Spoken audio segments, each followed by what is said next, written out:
Assalamualaikum warahmatullahi wabarakatuh. Waalaikumsalam warahmatullahi wabarakatuh. Anda Ibu, seperti biasa, sebelum memulai pelajaran, marilah bersama-sama kita berdoa terlebih dahulu. Bapak duduk siap, hormat, tegak, baca doa boleh. Bismillahirrahmanirrahim. Selama ini kita masih diberi kesehatan oleh Allah Subhanahu wa taala sehingga kita bisa belajar seperti biasanya. Baiklah Ananda Ibu, untuk supaya kita semangat pada pagi hari ini, untuk meningkatkan rasa nasionalisme kita, marilah bersama-sama kita menyanyikan lagu Garuda Pancasila. Pada hitungan ketiga, kita Papa kali. 1, 2, 3. Garuda Pancasila. Sudah Ibu WA-kan bukan untuk memperhatikan lingkungan yang ada di sekitarmu. Bedanya kemarin kipas angin, TV, setrika, komputer, dan laptop. Oh ya, pintar sekali. Nah, Ananda Ibu, apa negara kita saja yang memproduksinya atau diperoleh dari negara lain juga? Diperoleh ke negara lainnya. Iya, bisa juga kita peroleh dari negara lain.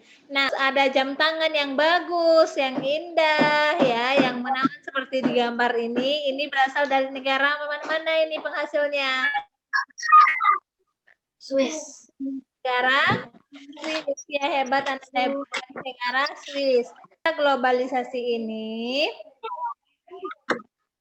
tidak tertutup kemungkinan bahwa benda-benda yang kita peroleh tidak hanya benda yang dari negara kita saja, tetapi juga benda-benda yang berada dari luar negeri. Begitu juga negara kita juga mengekspor barang-barang yang dihasilkan oleh anak bangsa untuk dijual ke luar negeri. Pada pagi hari ini belajar tema 4 tentang globalisasi, subtema 1 globalisasi di sekitarku. Nah, yang mana nanti Ananda Ibu setelah mempelajari ini nanti kamu mampu menganalisis peran Indonesia dalam bentuk kerjasama ASEAN di lingkungan bidang sosial budaya. Nah, coba perhatikan. Pada gambar ini, gambar apa yang kamu lihat? Gambar Bapak Presiden kita. Ini ya, Bapak Presiden kita. Beliau ikut hadir di dalam acara FIFA ASEAN yang ada di Bangkok pada tanggal 2 November 2019 kemarin. Yang Gambar orang ini pakai pakaian daerah. Nah, benar sekali. Ini adalah gambar orang yang memakai pakaian daerah yang menari. Tariannya tari dari daerah kita ya. Dari daerah kita yang ditunjukkan dalam acara festival di Bangkok tersebut. Tujuannya supaya kita bisa mengenalkan budaya-budaya kita kepada negara-negara yang ada di luar negeri.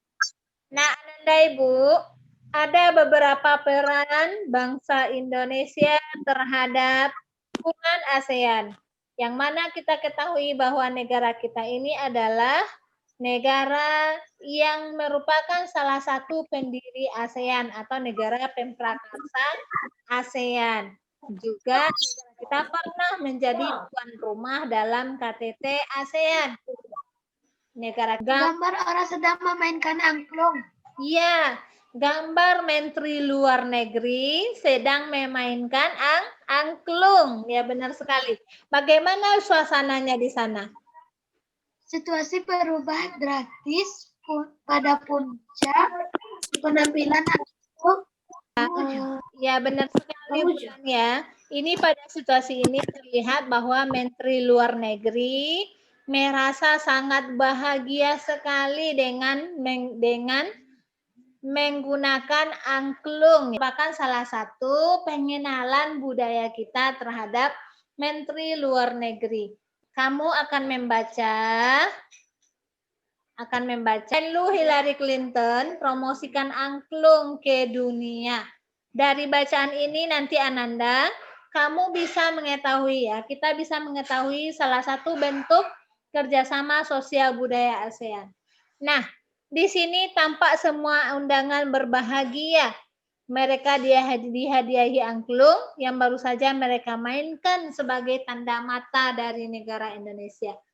Cari di internet ya, atau kamu diskusikan dengan orang tuamu apa saja bentuk kerjasama negara-negara ASEAN di masa globalisasi ini. Terus bagaimana peran Indonesia dalam kerjasama tersebut, serta bagaimana peran angklung dalam acara tersebut. Kita sering mendengar ya di abad 20 merupakan abad globalisasi. Berbagai macam hal dengan mudah bisa bermacam-macam informasi dengan mudah kita peroleh. Jarak tidak lagi menjadi penghambat antara kita terhubung dengan orang lain.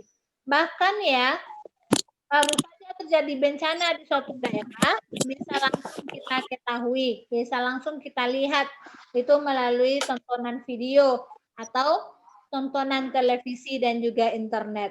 Nah, apakah semua itu juga tertunjang dari adanya listrik?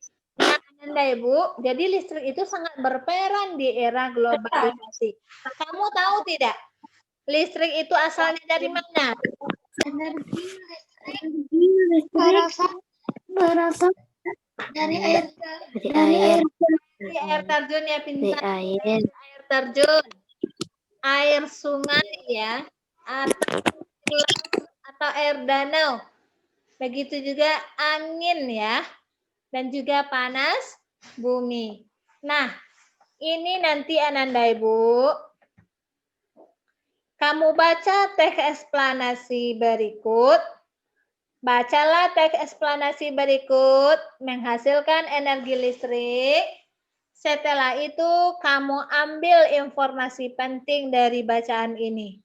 Coba Rembulan dibaca bacaannya dengan suara yang lantang, dengan suara yang jelas. Listrik memiliki peran penting di era globalisasi. Tidak dapat dimungkiri bahwa globalisasi terjadi karena perkembangan teknologi di berbagai bidang yang didukung oleh peran listrik sebagai sumber energi di dalamnya. Dengan ditemukan televisi, komputer, dan telepon genggam, arus informasi kemudian menyebar dengan begitu cepat ke berbagai negara di berbagai belahan dunia. Kebutuhan akan listrik kemudian menjadi suatu hal yang harus dipenuhi bagi semua negara di era globalisasi saat ini. Ya, terima kasih Rembulan. Pada paragraf 1 ini, coba informasi pentingnya yang kamu peroleh yang mana? Listrik memiliki peran penting di era globalisasi. Ya, bagus ya, Ananda Ibu. Listrik memiliki penting di era globalisasi. Pada paragraf kedua dan seterusnya, kemudian kamu tulis informasi pentingnya dalam diagram seperti ini. Untuk menambah pemahamanmu, nanti kamu buka link ini. Nanti Ibu kirimkan link ini kembali melalui WA Group. Amati gambar pembangkit listrik berikut. Mau tulis bagaimana cara menghasilkan energi listrik mikrohidro. Di mana ini dibuatnya? Di dalam LKPD. Sampai di sini Ananda Ibu, ada yang mau ditanyakan? Atau ya, Ananda Ibu seperti biasa, di akhir pembelajaran ya, kita menyanyikan lagu. Baiklah Ananda Ibu, cukup ini saja dulu ya, akhir pembelajaran kita. Coba Santi, tutup doa penutupnya lagi. Santi. Alhamdulillahirrabbilalamin. Alhamdulillah. Baiklah Ananda Ibu, cukup sekian pertemuan kita pada pagi hari ini. Ibu akhiri saja Nanda Ibu semuanya. Sampai jumpa. Assalamualaikum warahmatullahi wabarakatuh. Waalaikumsalam Waalaikumsalam warahmatullahi wabarakatuh.